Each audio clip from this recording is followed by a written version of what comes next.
ಆತ್ಮೀಯ ಎಲ್ಲ ನನ್ನ ಹಿತೈಷಿ ಮಿತ್ರರೇ ಹಾಗೂ ವಿದ್ಯಾರ್ಥಿ ಮಿತ್ರರೇ, ಇಂದು ನಾವು ಗಾದೆ ಮಾತು ವಿಸ್ತರಣೆಯಲ್ಲಿ ದೇಶ ಸುತ್ತು ಕೋಶ ಓದು ಎಂಬ ಗಾದೆ ಮಾತನ್ನು ವಿಸ್ತರಿಸಿ ಬರೆಯುವುದನ್ನು ನೋಡೋಣ. ಈ ಒಂದು ವಿಡಿಯೋವು 10ನೇ ತರಗತಿಯ ಮಕ್ಕಳಿಗೆ ಬಹು ಉಪಯುಕ್ತವಾಗಿದೆ.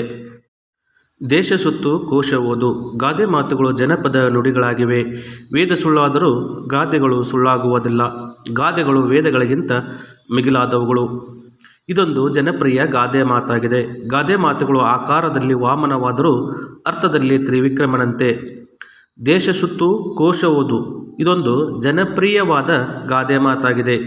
ಈ ಒಂದು ಗಾದೆ ಮಾತು ಪ್ರವಾಸದ ಮಹತ್ವವನ್ನು ನಮಗೆ ತಿಳಿಸಿಕೊಡುತ್ತವೆ. ಯಾವುದೇ ಒಂದು ಪ್ರದೇಶದ ಭೌಗೋಳಿಕ ಸ್ಥಾನಮಾನಗಳ ಬಗ್ಗೆ, ಐತಿಹಾಸಿಕ ಸ್ಥಳಗಳ ಮಾಹಿತಿಗಾಗಿ ಅಥವಾ ಅಲ್ಲಿರ್ತಕ್ಕಂಥ ನೈಸರ್ಗಿಕ ಸಂಪನ್ಮೂಲಗಳ ಬಗ್ಗೆ ಮಾಹಿತಿಗಾಗಿ ಹಾಗೂ ಪ್ರಾಣಿ ಪಕ್ಷಿಗಳ ಬಗ್ಗೆ ತಿಳಿಯಬೇಕಾದರೆ ನಮಗೆ 2 ಮಾರ್ಗಗಳುಂಟು. ಒಂದು, ಆ ಸ್ಥಳಕ್ಕೆ ಭೇಟಿ ನೀಡಿ ಅದರ ಬಗ್ಗೆ ಮಾಹಿತಿ ಕಲೆ ಹಾಕುವುದು.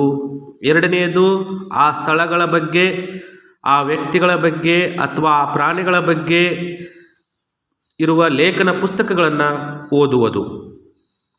ದೇಶ ಸಂಚಾರ ಅಥವಾ ದೇಶ ಪ್ರವಾಸವನ್ನು ಮಾಡುತ್ತಾ ನಮ್ಮ ಲೋಕಜ್ಞಾನವನ್ನು ಹೆಚ್ಚಿಸಿಕೊಳ್ಳಬಹುದು.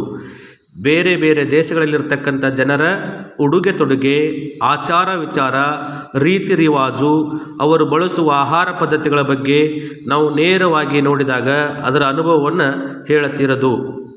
ದೇಶ ಸಂಚಾರವನ್ನು ಮಾಡಲು ಅಥವಾ ಪ್ರವಾಸವನ್ನು ಮಾಡಲು ಹಣಕಾಸಿನ ವ್ಯವಸ್ಥೆ ಬೇಕಾಗುತ್ತದೆ. ಎಲ್ಲರಿಗೂ ಈ ಅವಕಾಶ ಸಿಗುವುದಿಲ್ಲ.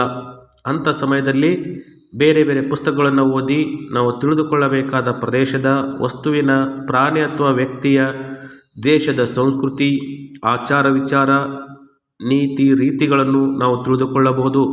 ಸಾರ್ವಜನಿಕ ಗ್ರಂಥಾಲಯಗಳಿಗೆ ಹೋದರೆ ಉಚಿತವಾಗಿ ಪುಸ್ತಕಗಳು ಓದಲು ಸಿಗುತ್ತವೆ.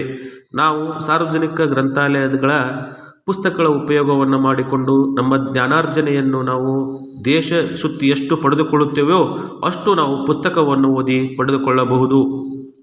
ಒಂದು ಉತ್ತಮವಾದ ಪುಸ್ತಕ 100 ಸ್ನೇಹಿತರಿಗೆ ಸಮಾನ.